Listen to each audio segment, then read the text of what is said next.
yung masyakit, pero kailangan mo pa rin umaura.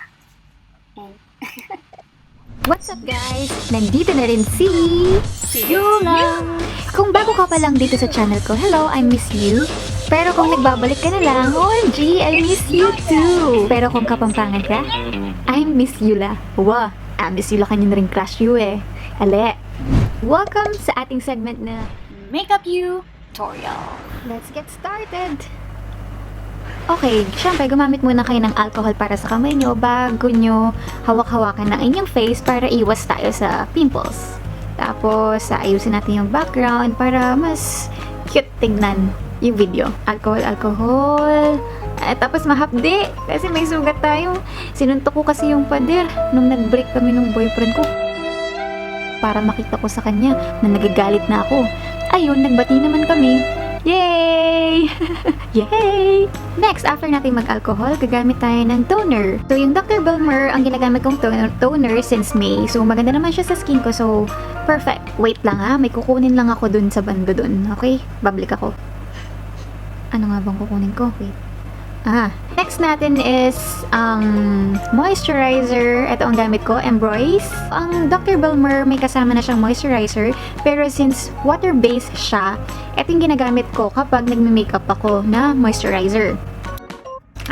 Panood ko yung makeup artist ni Heart Evangelista. Ang sabi niya, ang moisturizer is nirarab lang muna sa palm, tapos kapag mainit na, doon mo siya i-apply sa face mo ng dab lang. So, nung tinatry ko yung Dr. Belmore, hindi siya umiinit kasi na-realize ko, oo nga naman kasi water-based siya. So, gumamit na lang ako ng ibang moisturizer and din-recommend sa akin ito. And ayun, kaya ko ginagamit. Kaya, tsaka gusto ko na rin na ginagamit yung strategy ng makeup artist ni Heart kasi para rin akong na-face massage dito sa ginagawa ko, diba? By the way, ang Evil Eye necklace ko pala na yan ay available sa cabinet ni Beshi. Sa kakamassage ko, Nantok na nga ako.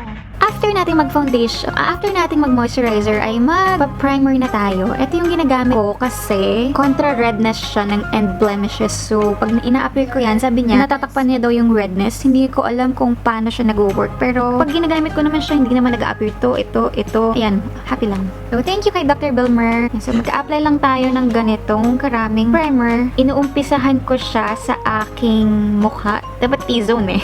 Ayan, pa-T-zone. Mukha, pa-T-zone. Kasi nga yung redness ko nasa mukha. So, nasa pisngi. Ayan, tapos dun sa baba rin, naglagay din ako.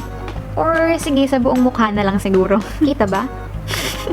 Parang baliw. Ayan, so nakapaglagay na tayo ng toner, moisturizer, at ng primer. Lagay-lagay din sa leeg para hindi sayang yung product. Hihintayin lang natin silang mag-set. So, habang naghihintay tayo, ito yung time na ginagamit ko para linisin ko yung aking sponge and yung aking mga brush. Yes, ngayon lang ako maglilinis ng mga brush niyan. So, kukuha lang ako ng tissue. Dapat towel yan, pero ayoko maglaban ng mga towel. So, tissue na lang yung ginagamit ko. And then, ng brush cleaner. I'm currently using the e.l.f. brush cleaner. Okay siya, mabango. I-sprayan lang natin yung mga brush.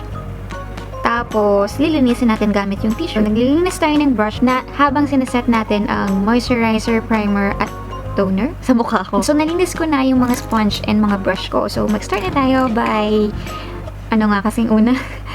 Yes, foundation of course. Gamit ko ngayon ay ang e.l.f. again. A3112 Sand, light medium. Yan. So, isang pindot. Ano bang tawag nila dun? So, isa muna. Try muna tayo ng isa. Normally, paunti-unti ko siyang nilalagay. Pero since kapag nagmamadali ako, inuuna ko yung may mga blemishes ako na gusto kong matakpan. Then, after nun, ikakalat ko na siya sa buong face ko bago ko gamitin yung sponge.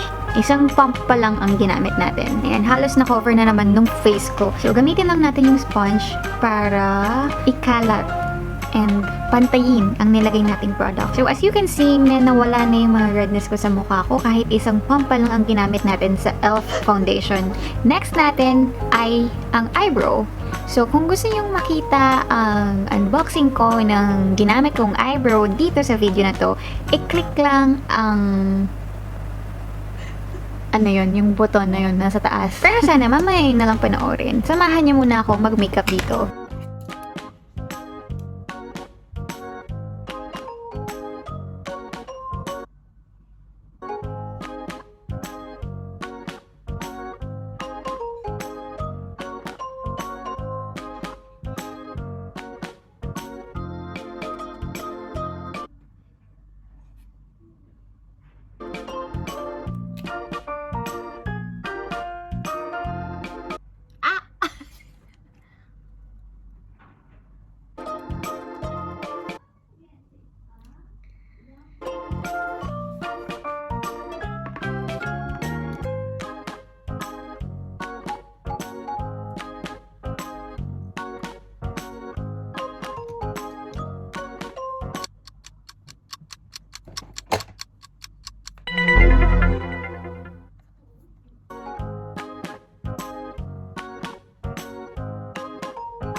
my God, nasira ako.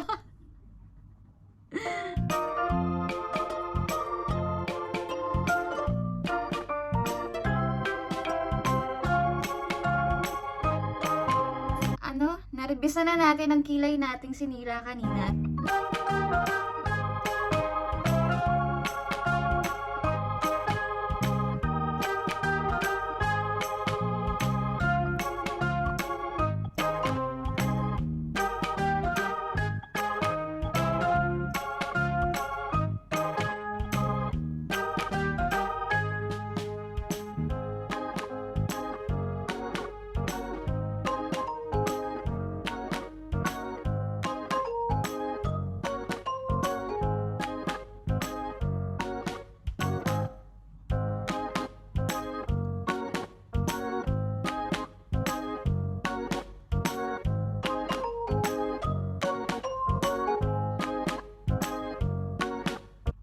Holy shit. Fudge!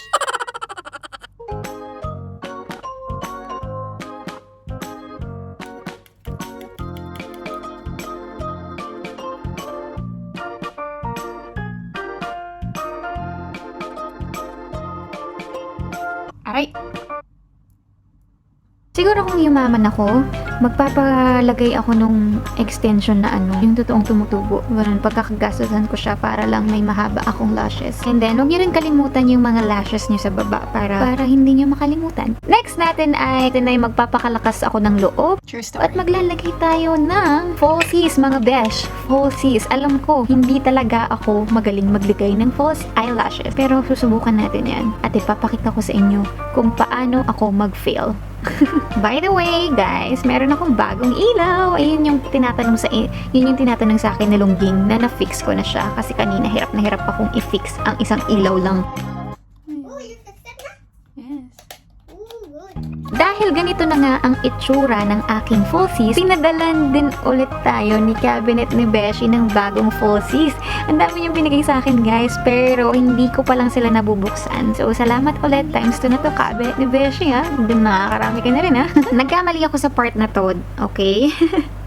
Dapat naglagay muna tayo ng ilong-ilungan bago tayo nag-false eyelashes. Ayan, nahihirapan tuloy akong bulmahin ang aking ilong. Pero okay lang at least, diba? Kamali tayo ng hugot ng brush, mga besh. So, ginamit natin ang same brush. Oh my cow! Ginamit natin yung same brush na ginamit ko sa aking eyeshadow lang naman, which is dark brown, guys. Kaya sobrang buti na lang dark brown siya, hindi siya violet kasi baka mapagkamalan tayong binugbog kasi di ba yung violet pasa. So, yun.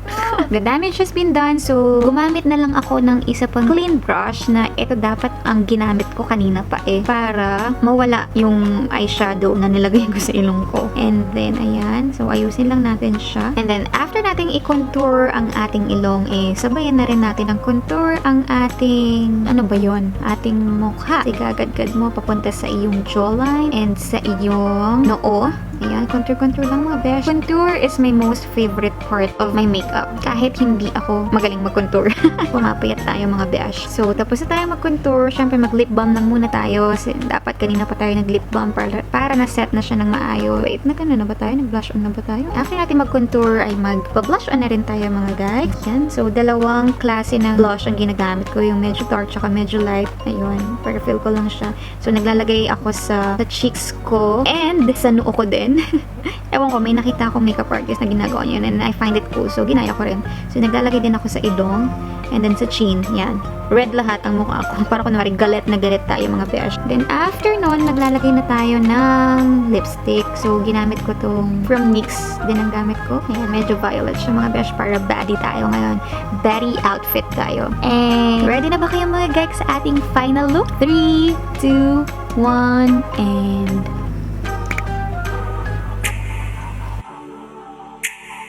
Yung postura ka pero nakapantulog ka pa rin. Yung bihis na bihis ka sa taas pero nakapambahay ka lang na tsinelas.